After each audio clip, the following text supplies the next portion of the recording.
Genesis 4:12 follows God's pronouncement of Cain's curse in verse 11. The ground that once received Abel's innocent blood now refuses to cooperate with Cain's labor. God's judgment strikes precisely where Cain had sought self-sufficiency, his work and his productivity. This verse marks the transition from divine sentence to personal consequence, emphasizing the futility and alienation that result from unrepentant sin. Verse 12. When thou tillest the ground, it shall not henceforth yield unto thee her strength. A fugitive and a vagabond shalt thou be in the earth. Key phrases: tillest the ground, yield unto thee her strength. As fugitive and a vagabond shalt thou be in the earth. In Hebrew, the concepts for these phrases are as follows. 1. When thou tillest the ground, ki avod etha'adamah, ki abod etha'adamah, avod, to till, work, cultivate. The same verb used in Genesis 2:15 for Adam's stewardship of Eden. This phrase emphasizes continuity in labor. Cain will still attempt to work the ground. 2. It shall not henceforth yield unto thee her strength. Lo tosef tet kocha lak. Lo tosef will no longer continue. Tet kocha. Give her strength, referring to the productive power of the soil. The imagery implies permanent barrenness. The earth, once receptive, becomes resistant. 3. As fugitive and a vagabond shalt thou be in the earth. Na vanad tihye va'aretz.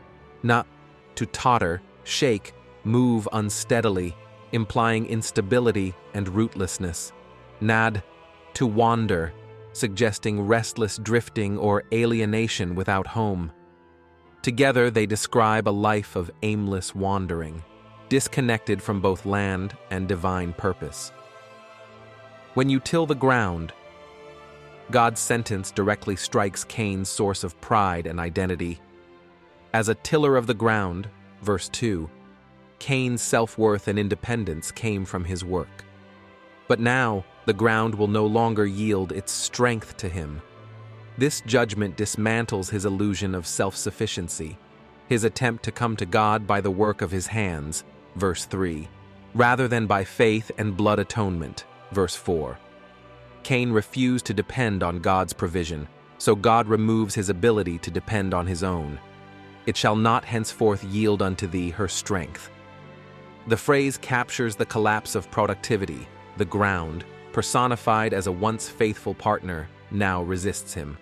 Cain's relationship to creation, once a cooperative stewardship, has turned adversarial.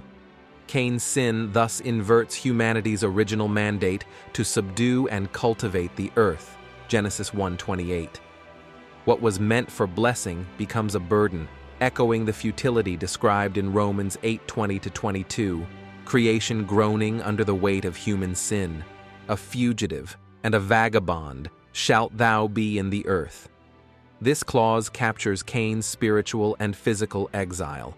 Fugitive indicates instability. His life will be one of restless wandering, never at peace.